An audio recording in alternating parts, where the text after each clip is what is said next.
नमस्कार, Lakshmi cooking channel में आप सबका स्वागत है। आज हम बनाएंगे आंवला की कैंडी और इसे बनाना बहुत ही आसान है, इतना भी मुश्किल नहीं है।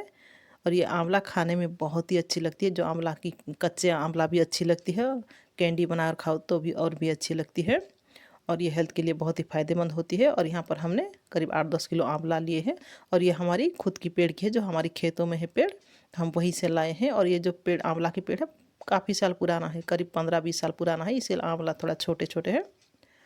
और यहाँ पर हम एक बर्तन लेंगे, इस बर्तन में करीब आधा लीटर पानी लेंगे, क्योंकि हम करीब 8-10 किलो आंवला कैंडी बना रहे तो इसलिए आधा लीटर से थोड़ा सा कम पानी डालेंगे। अब अगर कम क्वांटिटी में बना रहे तो 1-2 कप पानी में भी बना सकते हो। और पानी को गर्म करेंगे, जब पानी उबाल आएगी फिर यहाँ पर आंवला को डाल देंगे। और पानी में कुछ भी नहीं डालना है, नमक या कुछ भी नहीं डालेंगे। और यहाँ पर हमने पहले से ही आंवला की डंठल निकाल लिए थे और अच्छी तरह से 1-2 बार धोकर रखे थे। अब यहाँ पर आंवला को डाल देंगे, फिर इसके ढक्कन लगा देंगे और इसे 10 मिनट पकाएंगे तेज़ आग में। तेज़ आग में इसे पकाना है 10 मिनट। अगर आप गैस के चूल्हे पर बना रहे तो हाई फ्लेम पर इसे पकाएं। अब इस तरह से ढक्कन लगा देंगे और फिर इसे 10 मिनट के लिए इसे पकने के लिए छोड़ देंगे। और इस आंवला की कैंडी गर्मियों के मौसम में, मार्च अप्रैल के महीने में बनाओ तो ये बहुत ही अच्छी बनती है, क्योंकि इस वक्त तेज़ धूप होती है तो इसे सुखाना बहुत ही आसान होता है। और 10 मिनट के बाद हम यहाँ पर आंवला को पलट देंगे, जो ऊपर के आंवला को नीचे और नीचे के आंवला को ऊपर, इस तरह से पलट देंगे। फिर इसे ढक्कन लगा देंगे और 5 मिनट के लिए पकाएंगे। और करीब हमें ये आंवला को पकाने के लिए 15 मिनट करीब लगे थे। और तेज़ आग पर ही हम इसे पकाएं। अब यहाँ पर आंवला को चेक करेंगे, आंवला हमारा अच्छी तरह से पका या नहीं।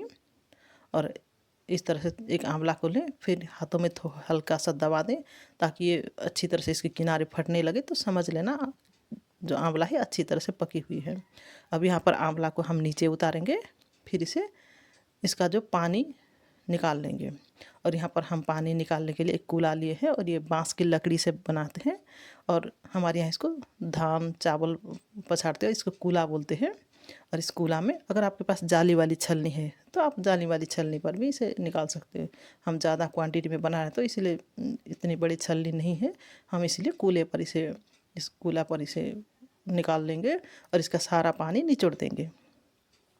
अगर इस पानी को आप ठंडा करके इसका जूस बनाकर भी पी सकते हो, नहीं तो इसमें गुड़ या चीनी या मिश्री डालकर इसका चाशनी बनाकर फिर आंवले पर डाल सकते हो। अब यहाँ पर हम गुड़ की चाशनी बनाएंगे। हम ये आंवला की कैंडी गुड़ डालकर बना रहे हैं, इसीलिए अगर आपके पास गुड़ नहीं है आप चीनी मिश्री भी डालकर बना सकते हो। और यहाँ पर गाढ़ी सी चाशनी बनाएंगे, क्योंकि डायरेक्ट गुड़ डालेंगे तो ज़्यादा पानी निकलेगी और इसे सुखाना बहुत ज़्यादा दिन सुखाना पड़ेगा। तो इसीलिए इस तरह से गाढ़ी वाली, गुड़ की गाढ़ी वाली चाशनी बनाएंगे। फिर यहाँ पर आंवला को डाल देंगे और यहाँ पर जो आंवला हमारा ठंडा हो चुकी है अब इसे निकालेंगे। और आंवला को हाथों से हल्के से दबा देने से, इस तरह से दबा देंगे तो इसका किनारा फटने लगेंगे और फिर इसका कलियाँ अलग होने लगेंगे और बीज आसानी से निकल जाएगी। अब इस तरह से सारे आंवले की बीज निकालना है। और गुड़ की चाशनी को हमने ठंडा करके रखा है और गुड़ की चाशनी भी हमारा ठंडा हो चुकी है। अब यहाँ पर आंवला की जो बीज निकाल कर रखे हुए थे उस आंवला को डाल देंगे और इसे रात भर इसी गुड़ की चाशनी में डुबो कर रखेंगे। और रात भर रखने से इसमें जो एक्स्ट्रा पानी है आंवला में वो अपने आप बाहर निकल आएगी। फिर अगले दिन इसे धूप में सुखाएंगे। और यहाँ पर भी हम कुछ नहीं डालेंगे, सिर्फ गुड़ की चाशनी में ही इसे डालना है। अगर आप यहाँ पर सेंधा नमक डालना चाहते तो डाल सकते हो, नहीं तो बाद में डालना चाहते तो डाल सकते हो। और यहाँ पर अगले दिन हम ये आंवला को धूप में सुखाएंगे और कितना सारा पानी भी निकल चुकी है आंवले पे। और यहाँ पर एक बड़ा थाली लेंगे, जो बड़े वाले बर्तन, और इस तरीके का एक बर्तन लेंगे, एक प्लेट या थाली, जो कुछ हमारे यहाँ इसको थाली बोलते हैं। तो इस थाली में जो आंवला की जूस और जो पानी है, जो पानी और आंवला को एक साथ सुखाएंगे, पानी के साथ ही इसे सुखाएंगे। और जहाँ पर अच्छी तरह से धूप आती है, आप अगर आपके घर में छत है तो छत के ऊपर इसे सुखा सकते हो, या कोई ऊंची जगह पर इसे सुखाए ताकि ये अच्छी तरह से इसे धूप मिले।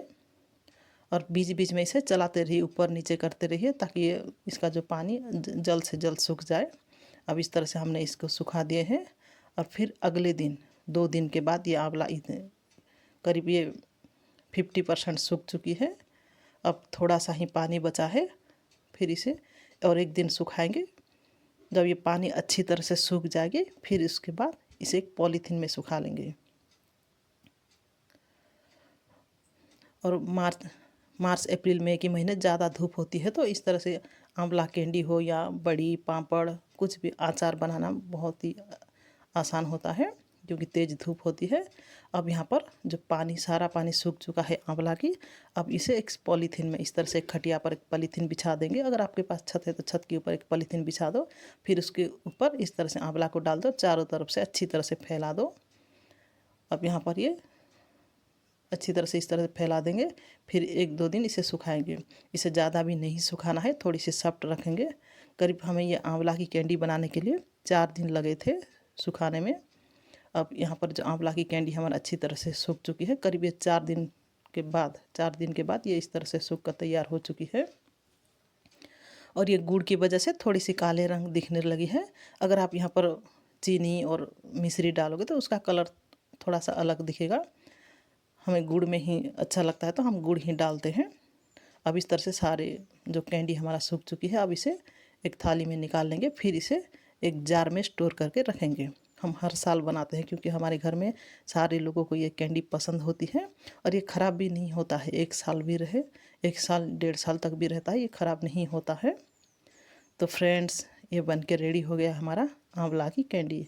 एक बार ज़रूर बनाइए, कम क्वांटिटी में ही सही, ज़रूर बनाइए और ज़रूर खाइए। अब इसे हम एक एयर कंटेनर जार में स्टोर करके रखेंगे।